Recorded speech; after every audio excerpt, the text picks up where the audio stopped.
Today, we're excited to help launch the publication of Professor Donna Seger's new book, The Practical Renaissance, Information, Culture, and the Quest for Knowledge in Early Modern England. Carolyn has put or will put a link in the chat box so you know where to buy the book. And because Carolyn has to leave early today, I'll be responsible for fielding the Q&A. So please put your questions in the chat box and we'll get to as many as we can after Donna's lecture. Our next lecture will be held on April 6th, again by Zoom, and will feature Jim McAllister, everybody's favorite Salem storyteller, who will talk about the local architects beyond Samuel. This will be an evening, April 6th at 7 p.m., so watch for your announcement. I'm sure most of you know Donna. She's professor of medieval and early modern history at Salem State University and author of the popular blog Streets of Salem. And she's also our neighbor here in the McIntyre district. So Donna, congratulations on the book and take it away. Thank you, Linda. Nice to see everybody. I can't quite see everybody yet, but after my little talk, hopefully I'll see everyone and field any questions. I just want to thank Linda and Carolyn for hosting this. This is my first book talk, and I'm really happy to have it in Salem, which, as I said, is as close to 17th century England as I can possibly be. And I'm very happy to see everyone here today on this beautiful day. So thank you for coming. So without further ado, let's just sort of jump into the book. I've got kind of three parts to this presentation. The first part, I'm going to show you or show you my inspiration. And then I'm going to get into the book, and then I'm going to sort of come back to the Pickering house and look at it from an English 17th century perspective. So let's start. There's the book. And when you're teaching the Renaissance as a historical period, you often run into the work of literary historians, literature experts, and art historians. And so you tend to view it as quite an elite movement. And as being a general European historian, I was more interested in finding a broader conceptual entryway into the Renaissance. And I started to find that perspective when I was an undergraduate, really, and I sort of developed it as a graduate student. And over the last 25 years of teaching this period, I've really come to my own understanding, or a broader understanding that really is focused on the dissemination of information and what I call information culture. And the information that is being disseminated and the information that's being sought is of quite a utilitarian nature. So I'm kind of contrasting my practical Renaissance as kind of a kind of utilitarian Renaissance as compared to the more elite creative Renaissance that we generally see. So how did I get into this? I want to start, as I said, with a little bit of inspiration. This is a letter. I'm certainly not going to read it to you. This is a letter that Leonardo da Vinci wrote seeking a job. It's really, as I write here, it's really a resume that he sent to Francesco Sforza, the Duke of Milan. Things were kind of drying up for Leonardo in Florence. He had to get out of town. And the Duke of Sforza was doing all sorts of projects in Milan. And so Leonardo sent him this letter. And it's just a great letter. You can find translations of it online. Just put Leonardo's letter in there and you'll find it. It's a wild letter because it has sort of 11 things that he can do for the Duke.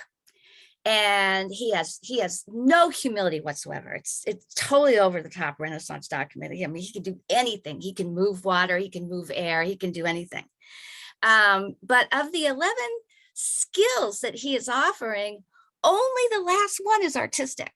Only after going through all sorts of very practical, very utilitarian, mostly military engineering structures does he get to, oh, I can paint and sculpt anything.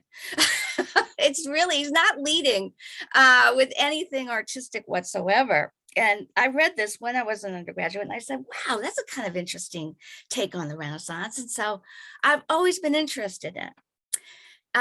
And so that started me thinking. And then at sort of 100 years later, we have a wonderful portfolio of prints called the Nova Reperta, which is generally translated as New Inventions and Discoveries of Modern Times. It was a widely disseminated portfolio of prints about all the things that Europe had invented in this modern time of the 16th century. That's another Renaissance kind of perspective. Their time is modern. You know, they're coming out of the medieval into the modern. So these are new inventions and discoveries of modern times. Now, most of these inventions, as you will see, are not European inventions, but that doesn't stop them from claiming absolutely everything, things that were invented in China, 500 years before this. They don't pay tribute to China. These are their inventions. And again, you will note that they are quite utilitarian, quite practical. So let's just go through them together. This is the title page. So we have this is a wide display of all the inventions that they're highlighting. We have, of course, the Western Hemisphere. We have a clock. We have a saddle with stirrups. We have a printing press. We have a cannon. We have a limbeck, which is an early chemical apparatus. You're going to see more of that. And in the front, we have these logs of wood, and I'm not even going to tell you what those are yet, but I will in a minute. So these are the big highlights that they're leading with. Okay, there's nothing at all creative, artistic at all about what they're laying claim to. So let me just go through there's about 25 of them. I'm not going to go through 25 plates. I'm just going to go through like the top 10 pretty quickly. So America, this is the famous print from there of Europe discovering America, who is impersoned by this naked woman who's sleeping. She's just waking up. This is so typically Renaissance. This is so typically European in the 16th century. Oh, we're waking you up. You've been asleep for, thousands of years. And there's all these wild animals around there that they don't know anything about. And then there's a cannibal, because there have to be cannibals in America, roasting a leg back there. So this is the opening one. So they are leading with America.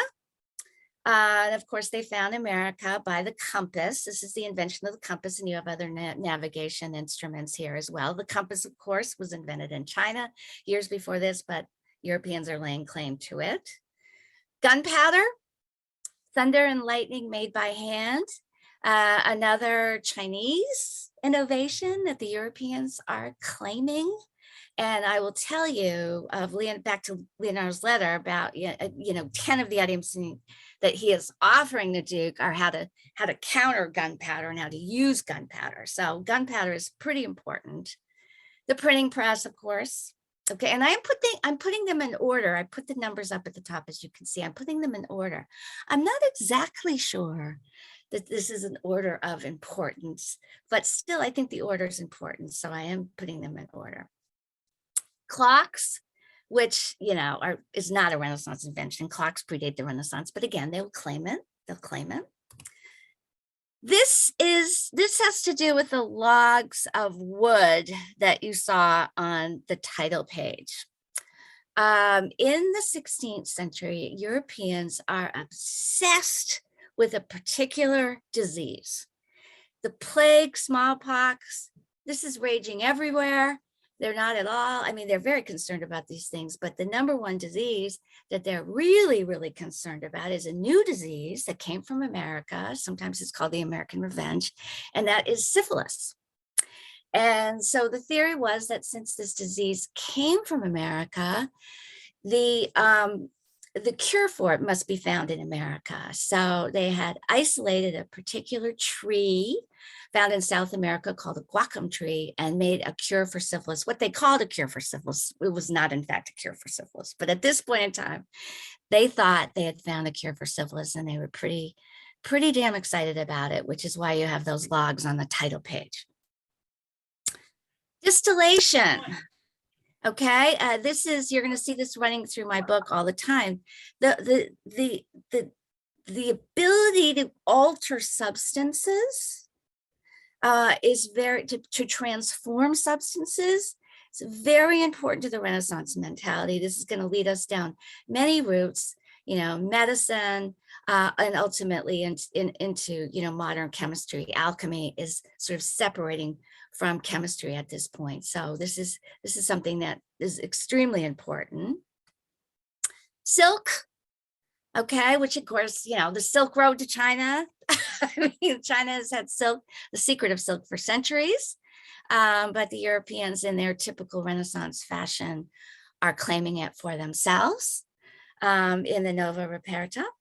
Stirrups, which again, another old Roman, ancient thing that they are claiming for themselves.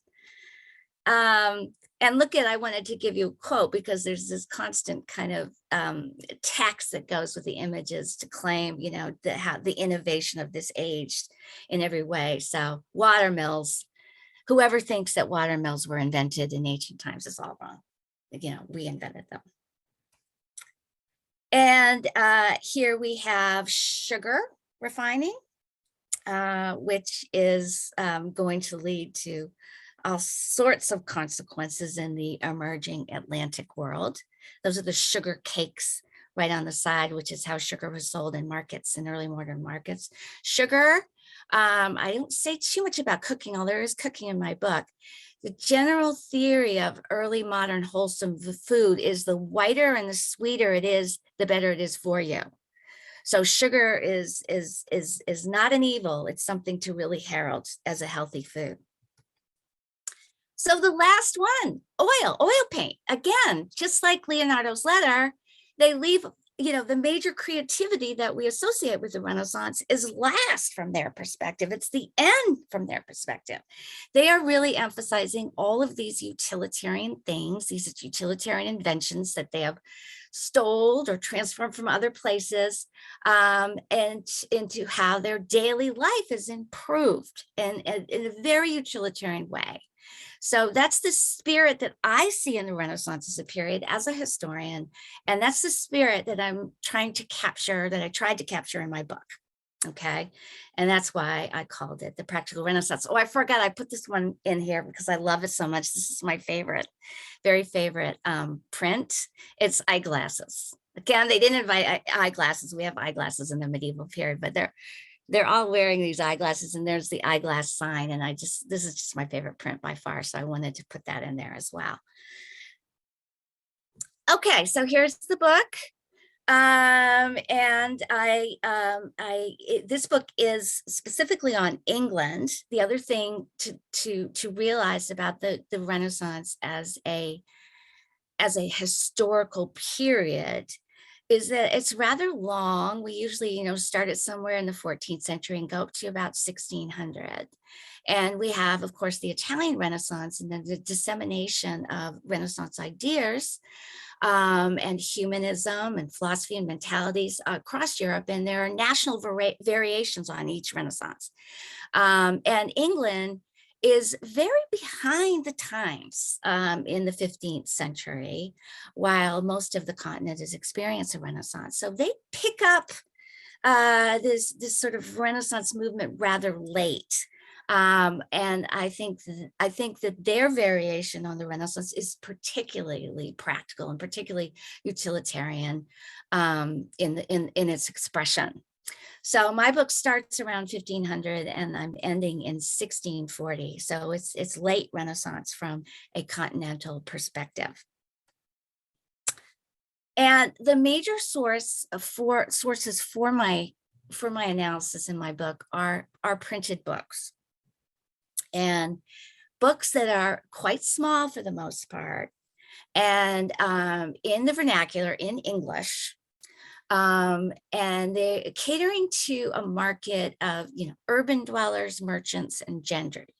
Books about health, books about agriculture, books about distillation, books about navigation, books about mathematics, books about various forms of construction and engineering, books that are practical.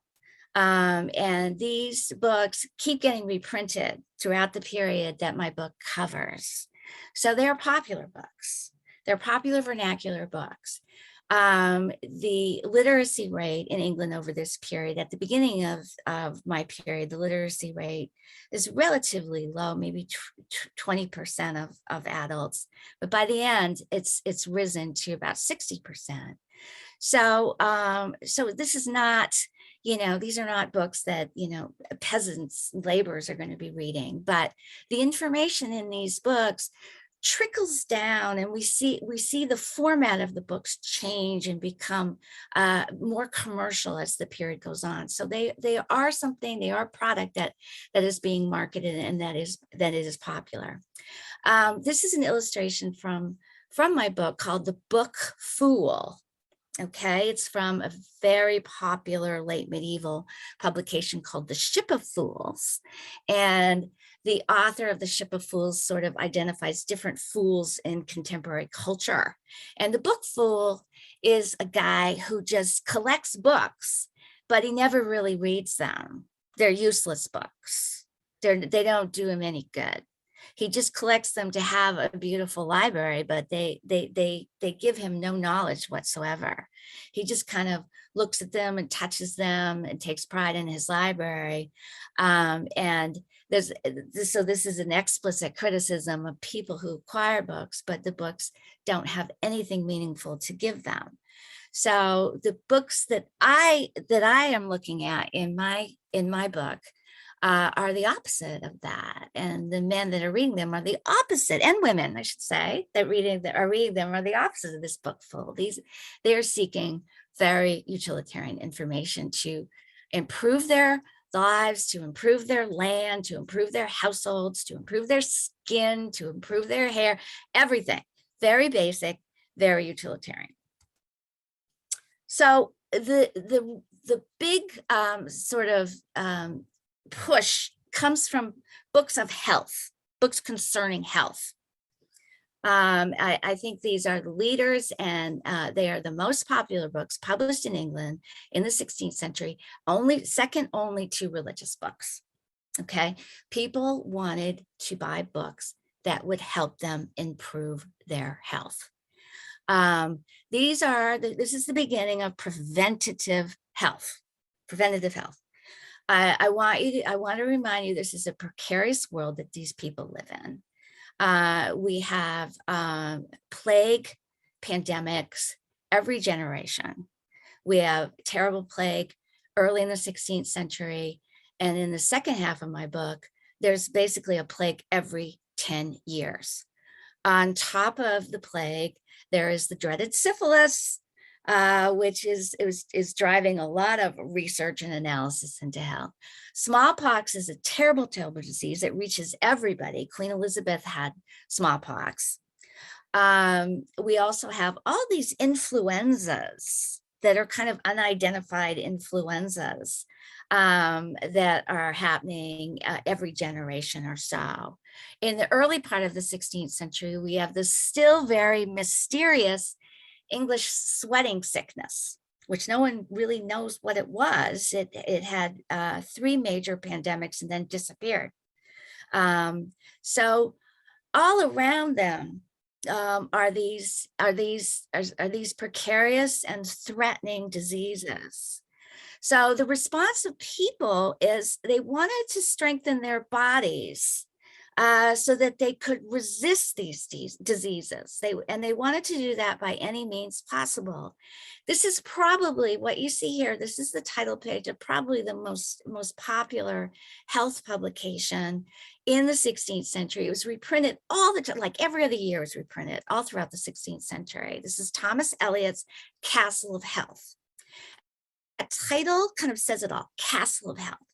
And Thomas Eliot is really saying you want to fortify your body. You want to turn your body into a castle so that it can resist all of these threatening diseases that are around it.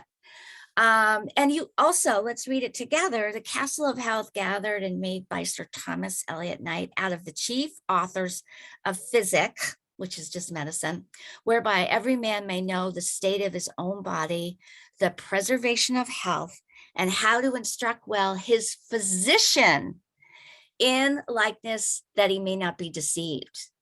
So coming out of the late medieval period, where the plague was really even more rampant, physicians have a terrible reputation. And you can see this reflected in this book. Thomas Eliot is arming his readers with a tool that they can use to not be deceived by their physicians. And also, do their own diagnosis and their own preservation measures. So this book and all of the vernacular medical publications that were published in the 16th and the 17th centuries are forms of humoral medicine. They're based on ancient Greek theories that the body is made up of 4 humors, and everybody has their own unique complexion, which is the mixture of the 4 humors.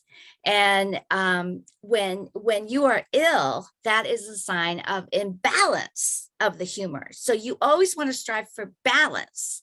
So a preventative health book is basically telling you how to counteract, whatever may be troubling you, based on humoral theory. And it's predominantly focused on the manipulation of what we call the 6 non-naturals. The 6 non-naturals are things that are not innate to your body. They are external things that still affect your health.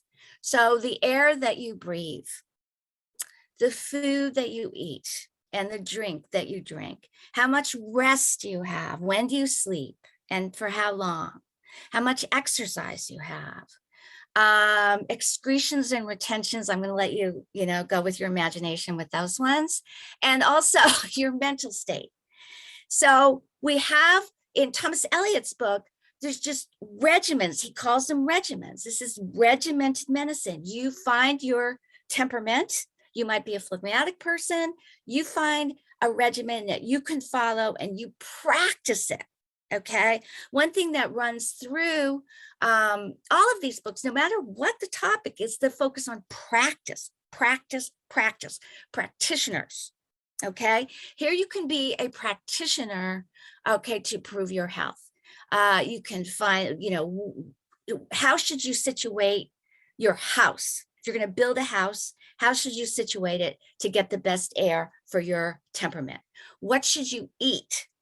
That's going to make you strong and keep you well for your temperament. What should you drink? How long should you sleep? And when should you sleep? What kind of exercises should you be taking? How much sex you should be having? That's in there. I mean, these books are really get very focused on all sorts of bodily functions. And they make recommendations, very specific recommendations. And so we have the general regimens, which by the end of the 16th century are called the rules. And we also then start to see specific books about each non-natural. So that's why the health books are really kind of a leader in these type of publications, because they inspire specific books about food, specific books about drink. Hops has just been introduced into England in the 15th century, so everyone is not really sure about hops. The other thing that's happened is that because of climate change that people are experiencing in the early modern period, this is the beginning of what some historians call the Little Ice Age. So England had always been a wine-producing nation, and it can't produce wine anymore. This is devastating to everyone because they love wine, and wine is the healthiest thing you can possibly drink. And so consequently, they're trying to figure out how they can substitute for wine since they can't produce it in England anymore. So there are considerations of ale and beer, the new beer with the new hops, and maybe we can import wine. What we can do to sort of cease its spoilage. There are books about tennis. There are books about all sorts of sport, football. There's books about how you should sleep, what position, what you should wear when you sleep. Always kind of a red cap for some reason.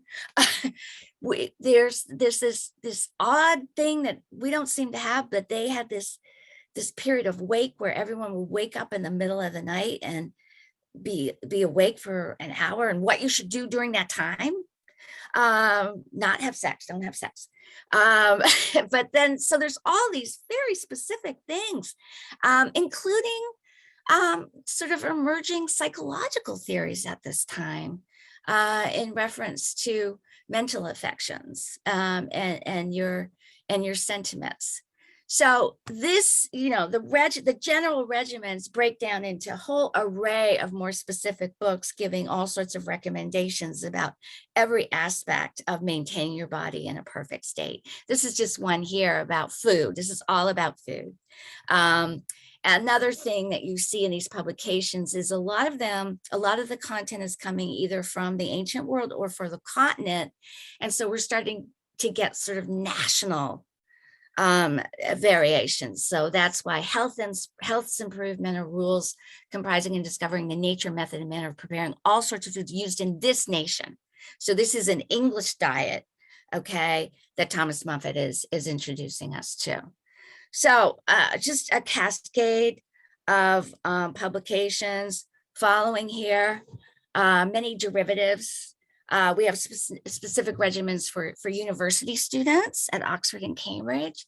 We have specific regimens for women in different stages of their life. We have specific, regimens for those who want to go and plant a plantation in the New World.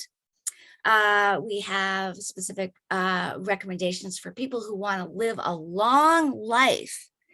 As Elizabeth, particularly in the later 16th century, as Elizabeth kept getting older and older and older and older and older, everybody was fascinated with her longevity and everyone wanted that longevity. So we have all these books about how to live to a venerable old age and what specific regimen you should follow for that goal.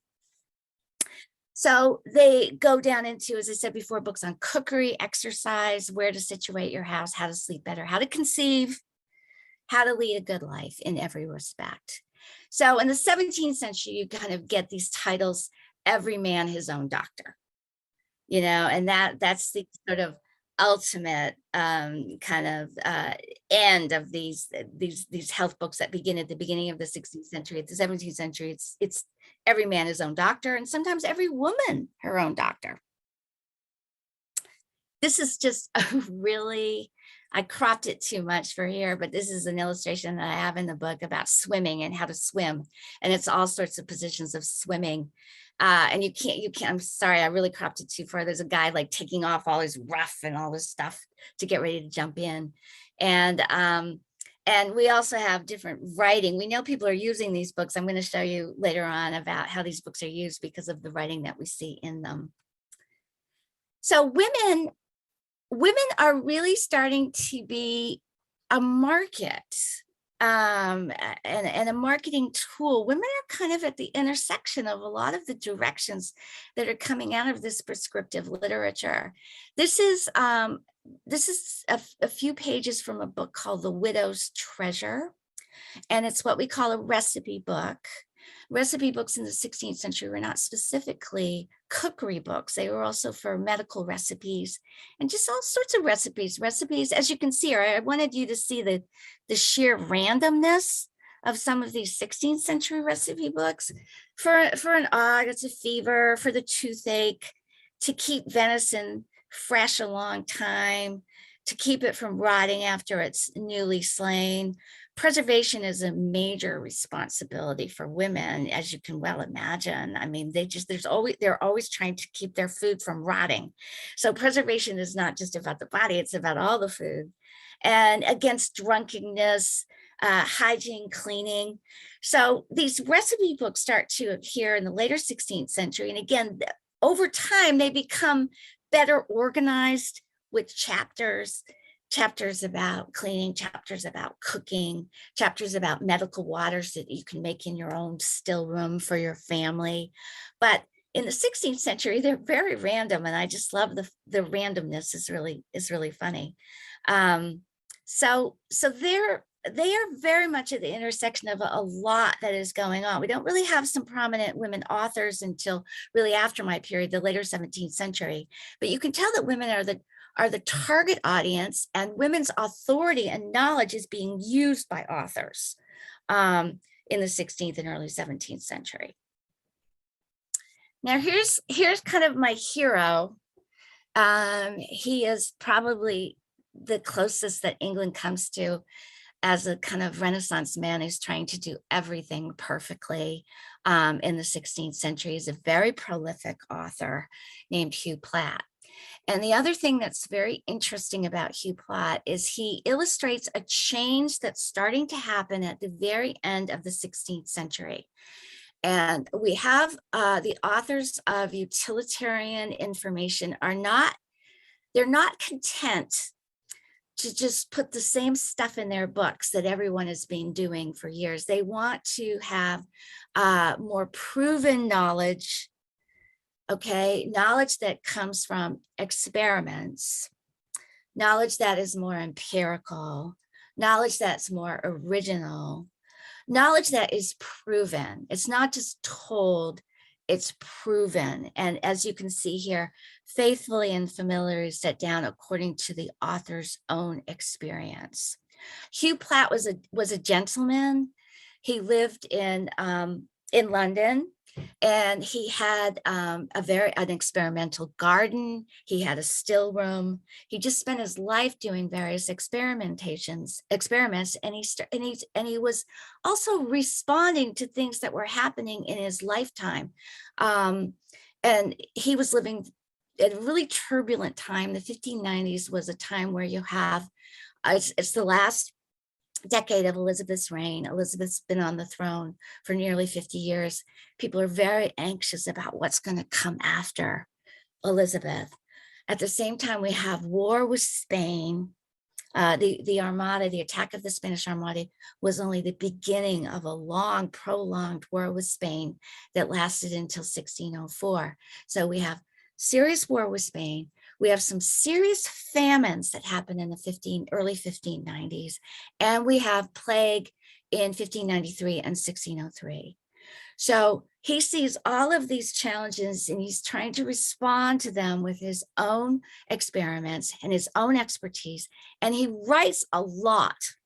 And we have all sorts of books. This is his most famous. This is kind of a compendium of all of his various experiments, but he gets more specific as well. So, I mean, this is the kind of thing that he includes in the Jewel Horse. This, this is 1594. England has been in a famine for 2 years and a plague. And he's trying to, in his own experimental garden, he's trying to produce better wheat. He's trying to encourage different forms of cultivation. This is the ground being manured with soap ashes, according to the manner hereafter expressed. He's also trying to get, he's trying to get people to start eating other vegetables. He's a great representative of what we might call alternative agriculture in the late Elizabethan period. He's a great believer in the turnip. He loves turnips. He turns turnips into flour. He wants you to put turnips into everything. People don't like turnips. Again, their theory about what's good for you is what's good for you has to be soft and white and sweet. Okay, so crunchy vegetables are not good for you. At least turnips. I mean, he tries to force carrots on people too, but I think turnips and parsnips, he loves parsnips too. Parsnips are, at least they're white, but they are not soft and they are not sweet.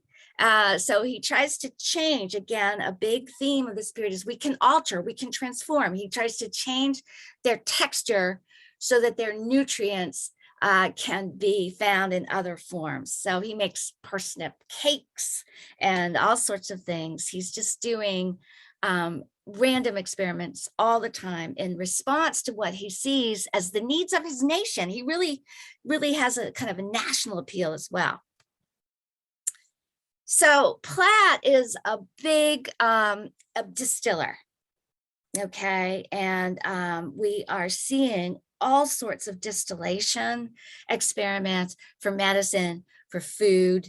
I love this particular illustration that I included here because it's a great example of what I was talking about earlier, how these books were used by people. They wrote in them. I've always found writing in all of these books. They write in the margins, they write all over them. They write whether the author is right or wrong, or what they did as a variation. You know, how we might, take a recipe and then we make our own variation. They did this with all sorts of things. This is so cool though, because it says, for a feverish disorder in children or others, take tobacco. That's the other thing. We're getting new crops from the New World and people are experimenting with them.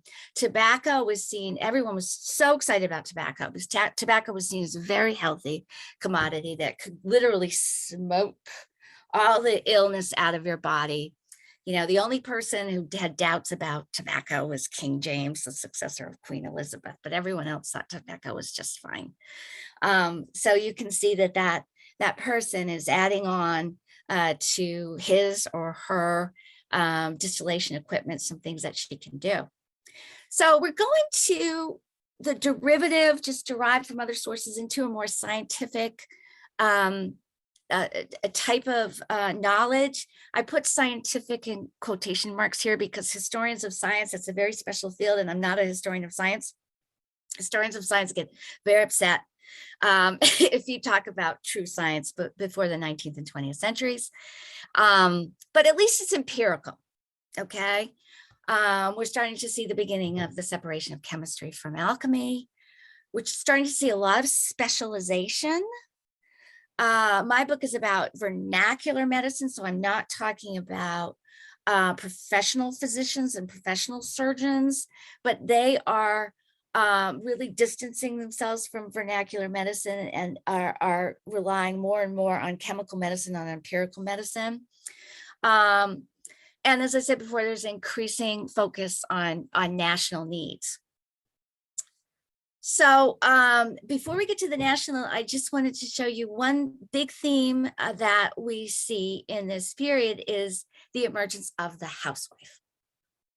Okay, and she starts to emerge, okay, in the course of the 16th century. Over here, we have 500 points of good husbandry.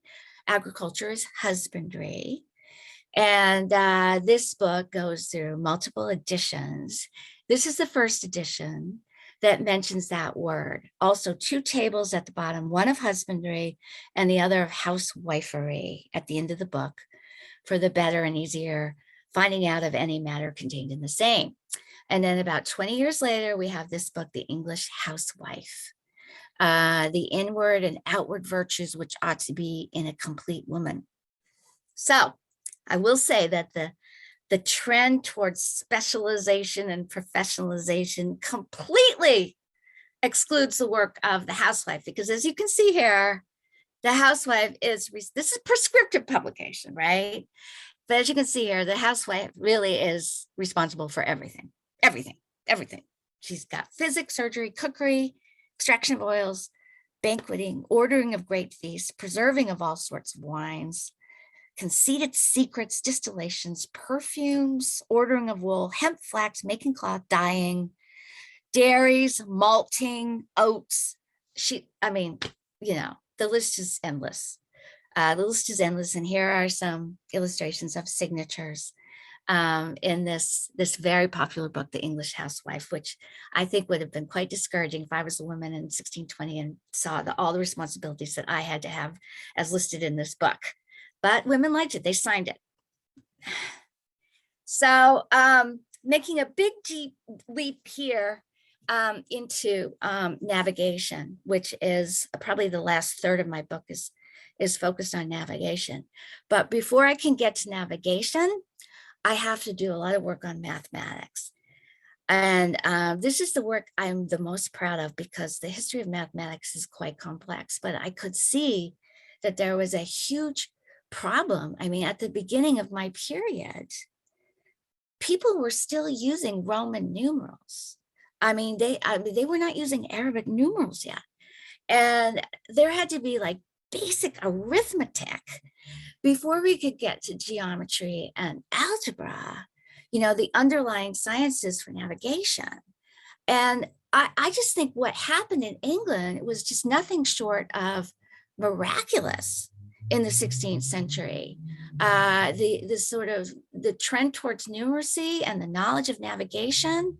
By the time you get into the 17th century, you have, the foundation of the British Empire. And it's built on a lot of this knowledge. It takes a long time for them to get there, but I think they benefit by being, kind of late in terms of the Renaissance and the spread of information. They learn a lot from Italian and Spanish books on mathematics and navigation. And I love this quote. This is the mathematical jewel. This is another great example of something I talk about in my book, which is the book itself as an instrument. This book, The Mathematical Jewel, actually has a mathematical jewel, which is basically a special astrolabe in it that you can kind of cut out. You can have your own astrolabe. And so the book is an instrument, and it's also a great book that stresses experiential learning. But I love Gabriel Harvey, who is a great annotator, owned this book, and he wrote in the bottom, "Scholars have their books and practitioners their learning," which when I saw that in his book, I just thought, oh my goodness, that's exactly what I'm writing about. Practitioners, their learning, and how they're learning, and how, book learning and experiential learning is kind of coming together at this time in the later Renaissance. So after a sort of 70 years of boring mathematical history that I try to summarize in the book, we get to the more exciting navigational history, which is very much based on the construction and working and operation of all sorts of instruments for navigation, as well as shipbuilding. Okay, so I talk about two of those things quite a lot in the last third of my book. You can see this is Gabriel Harvey's book as well, and I have that same illustration in there. And here's a cross staff. We have all sorts of different variant exercises and instruments. And what's so interesting is the navigators, they're great navigators. They go on their navigations and then they come back and they write a book about how they did it. So it's another example of, expertise through experience that we're seeing. And it becomes much more important to be an experienced practitioner of any art than to be somebody who's just passing down knowledge that's been hanging around for centuries. Another shift that we see in this last part of the book is there's a correlation between mathematics, surveying, and cartography that is also a kind of a foundational trend that supports England's emerging maritime empire. So, at the beginning of the 16th century, we start with, relatively basic surveying books, how to assess what property, how do you assess what you have? How do you figure out what's yours? How do you measure it? Big emphasis on measurement of everything. How do we measure solids? How do we measure land? How do we measure distance? Okay, measurement is another something that runs throughout the book. And from surveying, we have surveying books really early in the 16th century. And first surveying books lead into a whole bunch of different types of cartography books. Queen Elizabeth's major counselor, Lord Burghley, very much wanted to have an updated map of England. And that's what was produced in the 1570s. So that's the kind of the product of the sort of individual surveys of every manor being pieced together to create this, modern map of England. And you see sort of there's a carpenter's rule right there in the corner. And from, creating an assessment of of the kingdom, let's assess our kingdom. When they finally have a good assessment of their kingdom based on everyone's assessment of their own land, Then they are starting to really plan and chart a course for empire. And I want to show you, if I have any of my students out there, they've seen this 5 million times, so they're going to be so bored. But I think this is one of the most important images to kind of sum up what I'm trying to do, and also to sum up really the spirit of the Renaissance, not just in England, but throughout Europe.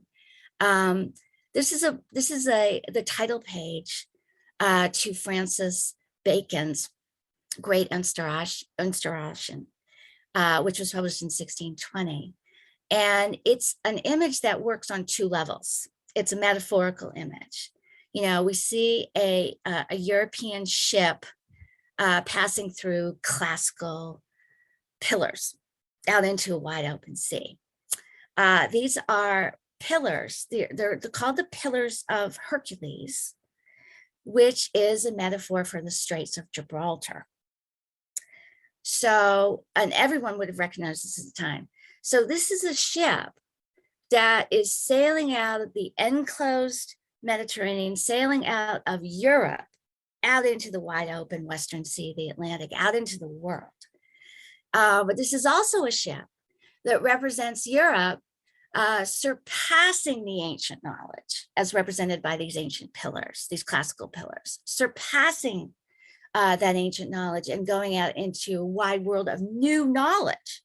Okay, so it's a wonderful image that really captures that shift that happens in England. I think it happens earlier in continental Europe, but in England in the later 16th and early 17th century. And we've learned from the past, we've learned from the continent, but now we're going out on our own. Okay, into this brave new world. And knowledge comes not just from intellect, but also from action and from experience. It's an action that's happening there. So just to finish up, I wanted to just bring it back to the Pickering house. And I think there's a couple of different things. I'm showing you an illustration of a book on carpentry. Carpentry manuals are not as popular as other technical and vernacular manuals. I think carpenters were kind of keeping a lot of their knowledge to themselves in the 16th and 17th century, but they were concerned about measuring. You can see these two guys, they're measuring. Okay, everyone wants to get their measuring right. So I bet that the person who built the Pickering house was not reading a carpenter's manual. I don't think there was a good carpenter's manual that he could have read or they could have read. But when I look at the Pickering house, as an English historian of this period, what I see is just a bunch of wood. I just see a flagrant, lavish, luxurious expanse of wood. There's so much wood. No, a house this size, and I know it was smaller originally, would not have been built with wood. Okay, when we get into the middle of the 17th century, when the Pickering house was built, in England, people are very aware of scarcity. They're almost environmentalists. England's first growth forests have all disappeared. Much of Ireland that England has colonized, their forests have disappeared as well. Everyone is, excuse me, very frantic and very anxious about scarcity of wood. So you don't see houses, great houses, manor houses, mansion houses being built of wood. It just wouldn't happen. Wood is reserved for ships. We're building an empire, and as Arthur Standish, who's a great agricultural writer just a little past my period, says, he says, no wood, no kingdom, and no empire. Okay, we've got to find more wood. And it's no accident that on the cover of my book that you see right there, I have chosen a grafter. That's the guy who's grafting. Grafting is something that it was known in the medieval period, but somehow it was just forgotten. And in the later 16th century, we have a lot of books on grafting, like this one that I see is showing you right here, because they're like, we don't have enough wood. We've got to make more wood. Okay, we have a burgeoning iron industry, which is really eating up a lot of wood. And then we have the necessity of creating this the English Navy. So, so wood is really important, and the Pickering house to me just looks like a luxurious house made of wood from my 17th century English perspective. But I also wanted to touch on, there's a little bit of mythology, okay, about, you know, the king's lumber, the king's wood and mast trees. We don't really even have a Massachusetts law about wood until 1691. So after the construction of the Pickering house. So here we have this charter of 1691. And lastly, for the better providing and furnishing of masts for our Royal Navy, we do hereby reserve to us, our heirs and successors, all trees of the diameter of 24 inches and upwards of 12 inches from the ground, growing upon any soil or tract of land within our said province or territory, not heretofore, this is important, not heretofore granted to any private persons. And we do restrain and forbid all persons whatsoever from felling, cutting, or destroying any such trees without the royal license. Okay, so that's 1691, and that's excluding private land. Okay, so that's not much of a restriction. The only trees that I see orders and resolutions and proclamations in the English archives are about white pine trees in the Americas, and that's a white pine tree right there in a Massachusetts shilling from the 1650s. So the pine trees really are something that became fused with the New England identity because they are kind of starting to replace the old English oak trees, which can't be found anymore, as mast trees. And the king's officers had the right to put marks on those trees and reserve them for mast trees. But other than that, they're, you know, New England and the Americas is the land of plenty, very much compared to England, where everyone feels that they don't have enough. They don't have enough forest, they don't have enough land, they don't have enough food. So they got to work really hard to make more trees, make more land, make more food in whatever way possible. So that certainly drives them into agricultural industrial revolutions. But over here, there is plenty. So, so that's not a concern. All right, I think that is it. Yes, it is. Yes, it is. Okay, I'm going to stop sharing, Linda. Okay. Donna, that was fantastic. I feel like Tim's taken like 3 pages of notes sitting behind me. Like, wow. Wow. Thank you. Thank you. Can you tell us a little bit about the impetus for writing this kind of book and how long this took you? Well, you know, this book comes from teaching. It really did. You know, just trying to make sense of this period as something other than art and, you know, Shakespeare. It's got to be more than that, right? So just teaching, and, you know, I think it was, you know, decades really in thinking about it, but it didn't take me long to write, maybe a year and a half, because, you know, I'd been thinking about it for quite some time. Yes, good for you. Well, this is absolutely fascinating, and I'm so glad we've recorded it. So to all of you who are here, tell people that you know that this will be on our website in a couple of weeks, and that this is fantastic. I don't see any questions in the chat. But I'll just take them in. I'll just take them in person if people want to ask anything. You want to unmute yourself and ask Donna a question? Go ahead.